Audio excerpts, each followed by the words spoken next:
ஜெய் குருதேவ். நாம் மீண்டும் அஷ்டாவக்ர கீதையை பற்றி அடுத்த அத்தியாயம் பார்க்கலாம். அதற்கு முன்னாடி எப்பொழுதும் போல் 3 முறை ஓம்காரம் ஒரு சுவாசம் எடுக்கலாம்.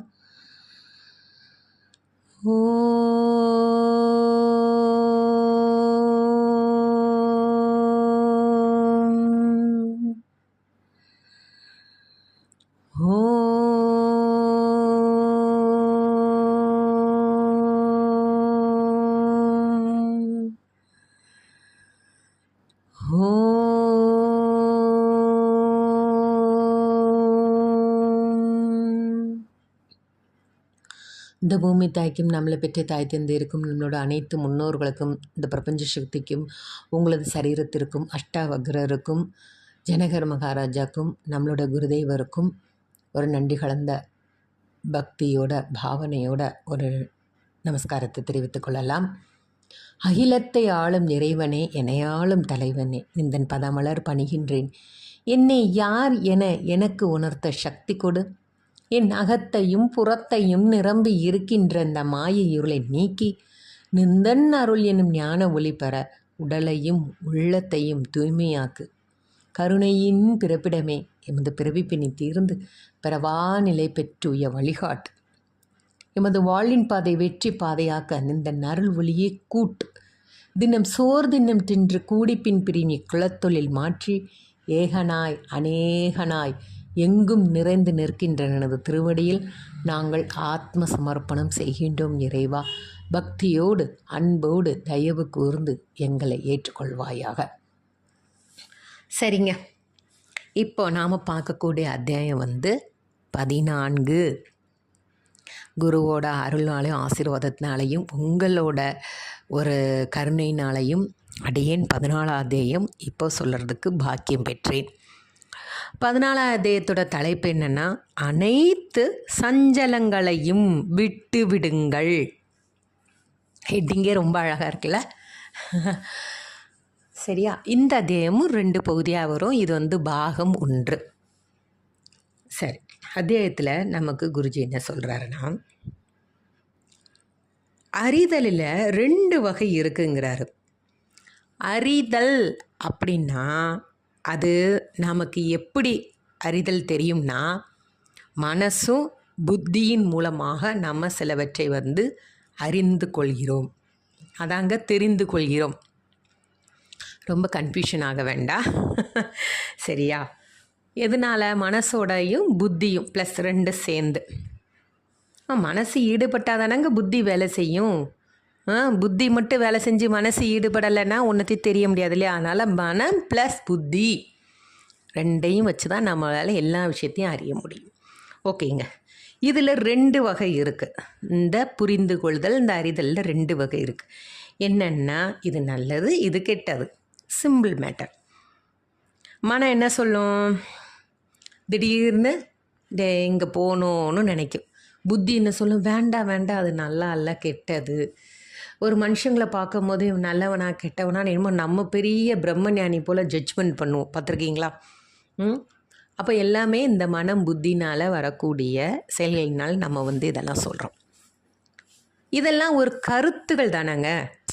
இப்போ ஒருத்தரை பற்றி நீங்கள் ஒருத்தரை ஜட்ஜ்மெண்ட் வச்சுருந்தீங்கன்னு வச்சுக்கோங்க, அது ஒரு சில வினாடி, ஒரு சில நேரம், சில நாட்கள், சில நிமிடங்கள் இதில் கரைந்து போகும்.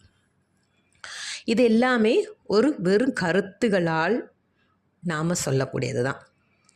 இது வெறும் வார்த்தையோட வேஸ்ட்டு வார்த்தைன்னு சொல்லுவாங்கள்ல, வெறும் வார்த்தை தான். இதுக்கு ஆழம் இல்லை. இந்த கருத்துகளுக்கு ஏதாவது ஆழம் இருக்கா? என்றைக்குமே ஒருத்தன் நல்லவனாக இருப்பானா? என்றைக்குமே ஒருத்தன் கெட்டவனாக இருப்பானா? அப்போ நம்ம ஜட்ஜ்மெண்ட்டு தப்பாகுது இல்லை? அப்போ இதோட ஆழம் எதுக்குமே கிடையாது. இதைத்தான் கிருஷ்ணர் என்ன சொல்கிறாருன்னா, சப்தஜாலம் அப்படின்னு இதுக்கு பெயர் சொல்கிறார். இதற்கு அறிதற்கு இது வழி என்று ஒவ்வொரு சொல்லுக்கும் பின்னணியில் அறியப்படாத, பார்க்கப்படாத ஏதோ ஒன்று நின்றிருக்கிறது, நிறைந்திருக்கிறது அப்படின்னு சொல்கிறார். என்னங்க இப்படி சொல்கிறாரு அப்படின்னு கேட்டிங்கன்னா, அதாவது இப்போ நம்ம ஒரு நல்லதுன்னு நினச்சி செய்ய போகிற காரியங்கள் வந்து கெட்டதாக முடியும், பார்த்துருக்கீங்களா? அதை கெட்டதுன்னு நினச்சி செய்யக்கூடிய காரியங்கள் நல்லதாகும். அப்போ ஒவ்வொரு செயலுக்கும் பின்னாடி நமக்கு தெரியாமல் பார்க்கப்படாமல் ஏதோ ஒன்று அதற்குள் இருக்கின்றது. இது உண்மைதானங்க? நம்ம நிறைய விஷயங்கள் அதை பார்த்துட்டு தானே வரோம். அப்போது ஒரு சொல்லை வந்து உள்வாங்கி அதை அப்படியே தானே நம்ம வந்து தெரிந்து கொள்கிறோம். யாராவது சொன்னாங்கன்னா, ஓ அப்படியா, சரி, இந்த ஜெனரேஷன் நீங்கள் வந்து கண்ணை மூடிக்கொள்ளுங்கள், கண்ணை மூடின்றுவோம். இதன் பொருள் எனக்கு சில நேரம் சட்டுன்னு விளங்குன மாதிரி இருக்கும். அதாவது நிறைய பேர் சொல்லுவாங்கல்ல, 6 நாள் கிளாஸில் இருந்தேன், அப்போல்லாம் ஒன்றுமே தோணலை, இப்போ வீட்டுக்கு 2 நாள் போன உடனே எனக்கு வந்து எல்லாம் மறந்து போச்சு டீச்சர் சொல்கிறாங்களா இல்லையா?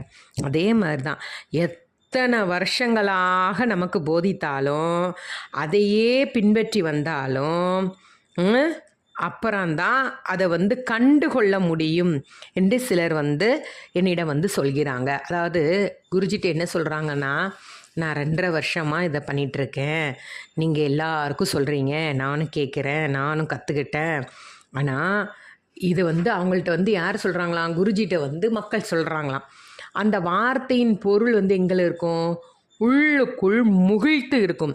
அதாவது வெறும் சப்தமாக மட்டுமே இருக்கும் அவங்களுக்குள்ள. புரிஞ்சுதா? ஏதோ ஒரு அற்ப விஷயமாகத்தான் அவங்க வந்து கருதி இருப்பாங்களே தவிர மற்றபடி அந்த வார்த்தைகளுக்கு ஆழம் இல்லை. இதுதான் சப்தஜாலம். அதாவது மலர்ந்த அந்த தருணத்தின் அதன் பொருள் அறியப்படுகிறது. அந்த இப்போ ஒரு ஞானியை பார்த்தோன்னா அந்த நிமிஷம் நம்ம வந்து என்ன பண்ணுறோம், சடனாக நம்மளுக்கு எல்லாமே நம்மளை விட்டு விலகி போனதாகவும் நாம் என்னதோ ஒரு கற்றுக்கிட்டதாகவோ நம்ம வந்து நினைக்கிறோம் இல்லையா? அது மாதிரி மலர்ந்த அந்த தருணத்தில் அதன் பொருள் அறியப்படுகிறது. எப்போ நீங்கள் வந்து இப்போ ஒரு பூ மொட்டு மலரும் போது பாருங்கள், ஃப்ரெஷ்ஷாக இருக்கும். அது மாதிரி நம்ம மனமானது புத்தியானது எப்போ ஃப்ரெஷ்ஷாக இருக்கோ அப்போந்தான் நம்மளோட வார்த்தைகளுக்கு அர்த்தம் வரும். நம்ம பேசுகிறத ஒருத்தன் புரிஞ்சு கொள்வான். நாமளே எப்போ பாரு வந்து ஃப்ரெஷ்ஷாக இல்லாமல் அழுக்கடைந்து கொண்டே இருந்தால் நாம் சொல்லக்கூடிய வார்த்தைகள் வேஸ்ட்டு. அது வெறும் வார்த்தை ஜாலம். ஒருத்தனை புகழ்வதற்காக சொல்லுவாங்களா, நீ ஒன்றை போல நல்லவன் இல்லைடா, நீ இல்லைன்னா எதுவுமே நடக்காதுடா. இது எல்லாமே வார்த்தை ஜாலம், சப்த ஜாலம், கிருஷ்ணர் சொன்ன மாதிரி. ஓகேவா? அப்போ ஆங்கிலத்தில் வந்து அப்செட்டுன்னு ஒரு வார்த்தை கேட்டிருக்கீங்களா? இங்கிலீஷில் அடிக்கடி சொல்லுவாங்க. யாராவது இந்த சின்ன குழந்தை இப்போ உள்ள ஜெனரேஷனை கேட்டுப்பாங்க, அம்மா சும்மா இருமா, நான் அப்செட்டாக இருக்கேன். நம்மலாம் 1980க்கு முன்னாடிலாம் அப்செட்டுங்கிற வார்த்தையை நான் உண்மையில் நான்லாம் கேள்விப்பட்டதில்லப்பா. ஏன்னா பிரச்சனைன்னு எல்லாருக்குமே வந்திருக்குங்க. நம்ம இங்கிலீஷ் தெரியாததுனால இருந்திருக்குமோ என்னமோ தெரியல. அப்செட்டுன்னு சொல்லிட்டு இப்போ ரொம்ப சர்வசாதாரணமாக சொல்லிடுவாங்க. அது என்னென்னு நல்ல கூர்ந்து கவனிங்க. அது உணர்வு நிலையில் விரிந்து இருந்தால்தான் அந்த பொருளை வந்து மேலே விதிக்கப்பட்டது. அதாவது அவங்க உணர்வு ரீதியாக விரிந்து, அதாவது உள்ளுக்குள்ளேயே போயிருப்பாங்க, ஒரு விஷயத்தில் உள்ளுக்குள்ளேயே ஆழமாக போயிருப்பாங்க. சடன்னாக அவங்களால அதுலேருந்து வெளியில் வர முடியாது. நம்ம போய் ஏதாவது ஒரு வந்து அடுத்த விஷயத்த சொல்லும்போது ஏற்கனவே அதில் அவன் மூழ்கி இருக்கிறதுனால இதை கேட்டவுடனே என்ன சொல்ல, எனக்கு மைண்டு சரியில்லை, நான் அப்செட்டாக இருக்கேன், ஐ டோன்ட் டிஸ்டர்ப் அப்படின்னு சொல்ல கேள்விப்பட்டிருக்கீங்களா? இதுதான். அப்போ அவங்க அந்த இதில் வந்து உணர்வு நிலையில் ரொம்ப ஆழமாக போயிருக்காங்க. சரிங்க, இது எல்லாமே விதிக்கப்பட்டது. அதாவது அந்த நபரின் மேல் அந்த ஆழம் விதிக்கப்பட்டது என்று தான் பொருள். சரி, அண்டர்ஸ்டாண்டுன்னு கேள்விப்பட்டிருக்கீங்களா? அண்டர்ஸ்டாண்ட்னா என்னென்னு தெரியுங்களா உங்களுக்கு? அண்டர்ஸ்டாண்ட், எனக்கு புரிஞ்சிருச்சு அப்படின்னு கேள்விப்பட்டிருக்கோம்ல. அப்செட், அண்டர்ஸ்டாண்ட், ரெண்டு நல்லா புரிஞ்சுக்கோங்க. அப்செட்டுனா விதிக்கப்பட்டது, அண்டர்ஸ்டாண்டுன்னா ஸ்வபாவாதேவ ஜானானோ, ஆன்மீகம் ஜனகருக்கு புதிதல்ல. அதாவது அண்டர்ஸ்டாண்டு என்பது என்னென்னா அவருக்கு வந்து எப்பவுமே அவர் அண்டர்ஸ்டாண்டாக தாங்க இருக்கார். அவருக்கு இந்த வார்த்தையெல்லாம் ரொம்ப புதுசு கிடையாது. பேர் தான் வித்தியாசமே தவிர அவரோட அந்த செய்கை எல்லாமே எப்போவுமே கம்ஃபர்டபுளாக அவரை வச்சுட்டு தான் இருக்கிறாரு. அவருக்கு இதெல்லாம் புதுது கிடையாது. அதான் ஸ்வபாவாதேவ ஜானானோ. ஆன்மீகம், அதாவது ஆன்மீகம், இத்தகைய வெளிப்பாடுகள், கருத்துகள், இது எல்லாமே அவருக்குள்ள ஏற்கனவே விதிக்கப்பட்டது. அந்த விதிக்கப்பட்டதோட பொருள், அர்த்தம் எல்லாமே தெரிந்து அவர் நல்ல நம்மளை அண்டர்ஸ்டாண்ட் பண்ணியிருக்கிறாருங்க. யார் சொன்னாலும் அவன் என்ன சொல்ல வராங்கிறது அவருக்கு மைண்ட் தாட்டில் ஏறும். புரிஞ்சுதா? அப்போ ஒரு புதிய அர்த்தத்தை, ஞானத்தை அருளி விட்டார். யார்? அஷ்டாவக்கர். யாருக்கு அருளி விட்டார்? ஜனகருக்கு. அது விதை முளைக்க தொடங்கியது. எனக்கு எல்லாம் தெரியும்னு அவர் எண்ணி இருந்தார். அப்படி தானே? ஜனகர் ஒரு பிரம்ம ஞானி. அவர் நினச்சிட்டு இருந்தார் வாழ்க்கையில் நம்மளை விட எல்லாம் கற்றுக்கிட்டவன் எவனுமே கிடையாது அப்படிங்கிற மாதிரி கூட அவர் உணர்ந்திருந்தாராம். ஆனால் இப்போ அஷ்டாவக்கர் சொன்னது அவரை ஒரு நிமிஷம் புதிதாக உணர வைத்ததாம். அது வெறும் வார்த்தைகள் அல்ல, அந்த சொற்கள் அவரது இதயத்தின் உள்ளே எங்கோ ஆழத்தில் சென்று அவரை தொட்டு விட்டது. அது ஒரு சந்தோஷ கிளர்ச்சியை உண்டு பண்ணுதான். ஓஹோ, நான் இதுவாவா இருந்தேன்.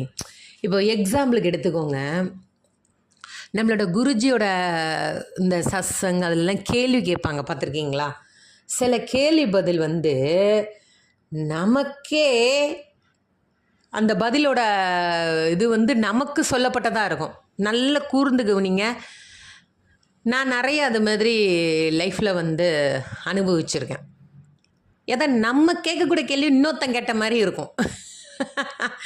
அது கேட்கும்போது நமக்கு சிரிச்சு, என்னடா இது குருஜிக்கு எப்படா இருந்தது, நம்மளோட இந்த ஒரு குழப்பமான மனநிலைமை எப்படி சரி பண்ணணும், இப்படி நண்பன் இப்படி இருந்தால் எப்படி சரி பண்ணணும், ரொம்ப அழகான சில கேள்விகளெல்லாம் நம்ம கேட்குறத எவனோ கேட்டுட்டான்டா. அது மாதிரி நம்ம இன்றைக்கி மழை வரணும்னு நினச்சிட்டு இருந்தோம் வச்சுக்கோங்களேன், யாரோ எப்போ செஞ்ச புண்ணியமோ யார் செஞ்ச புண்ணியமோ தெரியல, மழை வரும்.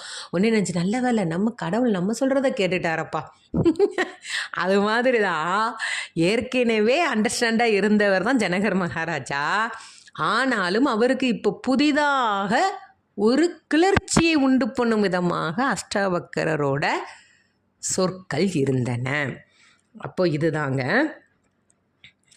அவருக்கு திருஷ்யமேதன்ன கிஞ்சன ஸ்வபாவாதேவ ஜானானோ திருஷ்யமேதன்ன கிஞ்சன. அதாவது அது அவருக்கு புரிய வைத்தது, கிளர்ச்சியை உண்டு பண்ணியது. நம்ம இதுவரைக்கும் இருந்த ஜனகருக்கும் இப்போ வரக்கூடிய ஜனகருக்கும் அவருக்கு டிஃபரன்ஸ் தெரிய ஆரம்பிச்சதுங்கிறாரு. அதாவது நமது நுரையீரல் மற்றும் நாசி அனைத்துமே காலியானவை தான். கேள்விப்பட்டிருக்கீங்களா? நம்மளோட எப்போமாவது ஏதாவது என்ன ஸ்டாக் அங்கே இருக்குது, நுரையீரலில் ஏதாவது அடைப்பு ஏற்படுதுன்னா நம்மளால் மூச்சு விட முடியுமா? மூக்கில் ஏதாவது அடைப்பு இருந்ததுன்னா மூச்சு விட முடியுமா? அப்போ அது எப்போவுமே காலியாக தான் இருக்குது. குரல் வளையம் கூட காலியாக தாங்க இருக்கும். அப்போ நம்மளால் பேச முடியும். இப்போ தொண்டையில் ஏதாவது சிக்கிச்சுன்னா அப்போ அப்படி தானே நம்ம பேசுவோம். அப்போ நம்ம எம்டியாக இருக்கிற இடங்கள் என்னது? குரல் வளை, அது நம்ம நுரையீரல், நாசி அனைத்துமே வெற்றிடமாக இருக்குது. நாசி காலியானது என்று யார் தான் அறிய மாட்டார்கள்? எல்லாருக்கும் தெரியும். ஆனால் அனுபவம் என்பது வேறு விதம். அதாவது என்னுடைய இயற்கைத்தன்மை காரணமாக அனைத்தும் ஏதுமற்ற வெற்றிடமாக உள்ளதையும் அவை ஒன்றுமே இல்லை என்பதையும் நான் அறிவேன். அது என்னன்னா, எக்ஸாம்பிளுக்கு சொல்கிறாங்க, ஒரு சிசு தாயினிடத்தில் இருந்து வெளிவருகிறது. கன்ஃபார்ம் தானே? அம்மாக்கிட்டேருந்து ஒரு குழந்தை வருது. அந்த குழந்தை எங்கிருந்து வந்தது? அந்த வெற்றிடமான இடத்திலிருந்து தானே அந்த கரு உருவாச்சு. அப்போ தாய் நிலை ஏற்கனவே ஃபிக்ஸட் பண்ணி வச்சுருக்காங்களா? இப்போ மெமரி கார்டு காலியாக இருக்குது. எக்ஸாம்பிளுக்கு எடுத்துக்கோங்க, நிறைய விஷயங்கள் கொண்டு வரலாம். இப்போ தாயின் வயிற்றில் வெற்றிடமாக இருந்து கரு உருவாகி வளர்ந்து அது வெளியில் வருகிறது. அதேமாரி ஒரு மெமரி ஜிப்பு, ஒரு பென்ட்ரைவ், அது காலியாக இருக்கிறதுனால தானே உங்களால் பாட்டு படிக்க முடியுது. அதேமாரி தான் திருஷ்யமேதன்ன கிஞ்சன. இன்று எனது இயற்கைத்தன்மையான அனுபவத்தால் நான் உணர்ந்து கொண்டேன். ஆகோ, எனக்கு இந்த காரணத்தினால்தான் எனக்கு எல்லாமே விளங்கிவிட்டது, ஞானத்திற்கு எல்லையே இல்லை. எவ்வளோ அழகான வார்த்தைகள். ஞானம் என்பது எல்லையற்ற கடல் போன்றது, வானம் போன்றது. அதாவது ஆதியும் அந்தமும் இல்லாத அந்த சிவனிடம் எப்படி நாம் சரணடைகின்றோமோ அதே போல் ஞானத்திற்கு ஆதியும் கிடையாது, அந்தமும் கிடையாது. படிக்க படிக்க படிக்க படிக்க ஒவ்வொரு நாளும் ஒவ்வொரு புதுவித அனுபவத்தை கொடுத்து கொண்டே இருக்கும். நாம் பார்க்கக்கூடிய ஆட்கள், நபர்கள், மக்கள், மனிதர்கள், பெரியவர்கள், சிறியவர்கள், ஞானிகள் ஒவ்வொருத்தரும் மூலமாக நாம் ஒவ்வொரு அனுபவத்தை பெற முடியும். அதுதான் ஞானம். சரிங்க, எனக்கு இது வேணும் இது வேண்டாம் அப்படின்னு நம்ம சொல்ல முடியுதுல்ல. இப்படி யார் சொல்லுவான்னா தீரன் அவன் தான் சொல்லுவான். அவனுக்கு என்னன்னா எல்லாமே வெற்றிடமாக இருக்கும்.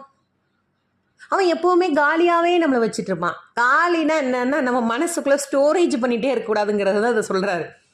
அவன் அதை சொன்னான், இவன் இதை சொன்னான், அவன் இப்படி பேசினான், அவன் இப்படி பேசினான், அது நல்லா இல்லை, இது நல்லா இல்லை, இன்றைக்கி திட்டினேன், நாளைக்கு திட்டு வாங்கினேன், இன்றைக்கி நான் சரியாக ஒர்க் அவுட் பண்ணலை, இன்றைக்கி சரியாக நான் மூச்சு எடுத்து விடலை, சதா சர்வகாலம் மனசில் ஏதாவது ஒன்று போட்டு வீட்டுக்காரர் திட்டினார், குழந்தைங்க திட்டிச்சு, ஆஃபீஸில் திட்டினாங்க, ட்ரெஸ்ஸு சரியில்லை, ட்ரெஸ்ஸு கிழிஞ்சு போச்சு, எக்ஸட்ரா எக்ஸட்ரா, சாப்பாடு சரியில்லை, ஏதாவது ஒன்று மனசுக்குள்ளே போட்டுகிட்டே இருக்கிறது. அப்போ அவங்க எதுவுமே சொல்ல முடியாது. ஆனால் தீரன் என்ன சொல்லுவான்னா எப்போவுமே வெற்றிடமாக தான் இருக்கான். அவனுக்கு இந்த வார்த்தைகள் மிகவும் பொருத்தமானவை. எனக்கு இது வேணும் வேண்டாம் ஸ்ட்ராங்காக சொல்லிடுவான். ஏன்னா அவன் கம்ஃபர்டபுளாக இருக்கான் அவன் லைஃப்பில். அப்போது அதே மாதிரி பொருட்களை கைவிடுவது மிக சுலபம், விட்டு விடலாம். ஆமாங்க, இப்போ காரு எடுக்க வேண்டாம்னா விட்டு விடலாம், பைக்கு எடுக்கணும்னா எடுக்க விட்டு விடலாம், பஸ்ஸில் போகணுன்னு நினச்சா போக வேண்டாம் விட்டு விடலாம். ஆனால் தன்னுள்ளே காலியாக வெற்றிடமாக சுதந்திரமாக நிர்பந்தஸ்ய சஞ்சலற்று இருப்பது கடினம் அல்லவா? நம்ம சஞ்சலம் இல்லாமல் இருக்க முடியுமாங்க? அதைத்தான் நமக்கு சொல்கிறாரு. மனம் ஒவ்வொரு அடியிலும் கலக்கம் அடைகிறது. மனமானது தனித்தன்மை, மரியாதை, கௌரவம் இவற்றையெல்லாம் எப்போதுமே வேணும்னு நினச்சிட்டே இருக்கும். அன்பில் பூர்ணமாக மூழ்கி இருக்கவும் அது ஆசைப்படுகிறது. ஆமாங்க, மனம் என்பது ஒரு குரங்கு. குரங்கு என்ன பண்ணும்? ஒன்றுத்துக்கு ஒன்று தாவும். அது மாதிரி மனசானது என்ன பண்ணும்? இந்த இடத்துல போனால் நம்மளை மதிக்க மாட்டாங்களா, இந்த இடத்துல வந்தால் நம்மள்ட்ட அன்பு செலுத்த மாட்டாங்களா? எக்ஸாம்பிள் எடுத்துக்கோங்க, ஒரு குழந்தையானாலும் சரி, அப்பாவானாலும் சரி, மகளானாலும் சரி, கணவன் மனைவி உறவிலே எடுத்துக்கோங்க. ஹஸ்பண்ட் நம்மளை பார்த்து இன்றைக்கி சிரிக்க மாட்டாரா, அந்த ட்ரெஸ்ஸு நல்லா இருக்குன்னு சொல்ல மாட்டாரா? அது ஒரு அன்போட வெளிப்பாடுங்க. ஆனால் அவன் அப்போந்தான் உச்சக்கட்டத்தில் இருப்பான். எப்போ ஏதாவது ஒரு பிரச்சனையில் உச்சக்கட்டத்தில் இருப்பார்.